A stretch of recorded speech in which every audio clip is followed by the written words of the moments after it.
Hey, what's up, Cyber World? We're back with another high school sports video. I'm Danny Davis. This is Rick Cantu.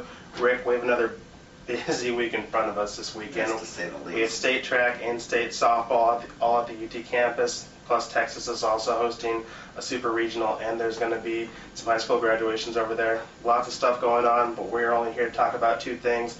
Let's start with the state track meet. It goes on Friday and Saturday. Lots of athletes we're expecting to medal, but if you were to say three athletes are going to be on the medal stand, what three athletes are they? Well, first of all, there are going to be two sophomores. I like Bailey Johnson, a sophomore from Dripping Springs. She was in the 300 hurdles last year, tripped, didn't medal, but she's back. She's got the experience. She may be the best in the state at 300 hurdles. And Rachel Baptista, who was not in the state last year, she was actually coming back from an injury, and now she's number one in the 1600 and the 3200 in Region 4. So she's going to be hard to beat. And if I had to name a boy, actually I'm going to name a boys team. It's the 400 meter hurdles from, actually the 400 meter relay, I'm sorry, from Hutto. It's Devin Carver, Dwayne Hendricks, Suave Porter, and Cameron Hickman. They just blew away everybody in San Antonio in the Region 4 meet, and that's a relay team that could really be on the medal stand. My three athletes, we're going to go to Giddings for the first one. Desiree Davis, she's going to run the 100-meter dash. She really came onto the scene at the Texas Relays a couple of months ago, and I expect her return trip to be just as fruitful. Go out to Taylor. Mark Jackson, he's competing in the long jump, but he's going to win in the triple jump. Might as well mail a medal out there to Taylor already. I don't have any doubt about that one. And Class 5A, Vista Ridge, Andre Sanders, last year he's disqualified for a lane infraction in the hurdle event. This year he's in the 110 and the 300 meter hurdles. I expect him to make up for that disqualification last year with two medals this weekend. So expect to see those names in the paper as well as some other names. We just talked about Andre Sanders, goes to Vista Ridge. Vista Ridge doesn't just have a couple track athletes competing this weekend. We have the Vista Ridge softball team making their first appearance at state. What do they have to do to be successful? They play Pearland on Friday.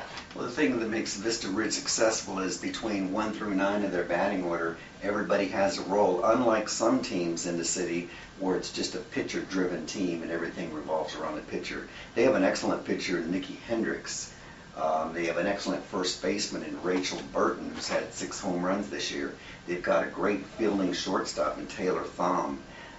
This is a team that's going to the state for the first time, and if they play their game and everybody rallies like they have been rallying, they could make a chase for it. I think they could be there at the end. Vista Ridge also has a pretty good second option in Haley Parks on their pitching staff, but my key is going to be Macy Harris. She's their catcher.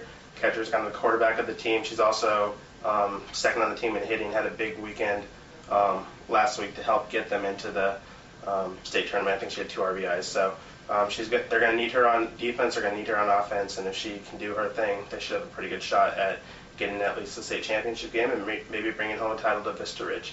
Other team that's in the Central Texas area that's competing, New Braunfels Canyon, they're probably coming in as a favorite. What do they have to do to meet those expectations and bring home a state title? Well, the first thing they have to do is not be too nervous about being at the state tournament for the first time. They are the number 1 seed. They may be the best team in 4A.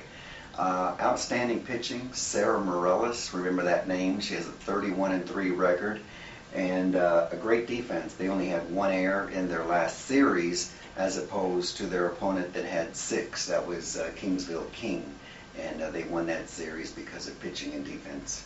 And they're one of the hottest teams in the state right now. They're riding an 18-game winning streak. Over the course of that span, they've outscored their opponents 166-10, and in 13 of those games they've posted shutouts. So Morales has been lights out. They're not losing to anyone. They play Mesquite Petite on Friday. I expect them to make it number 19 on Friday. So should be an interesting weekend. Saturday should be a very busy day with some state track and hopefully a couple area teams in the state softball tournament championship games. So I guess we'll see how it turns out. Time to get busy. All right.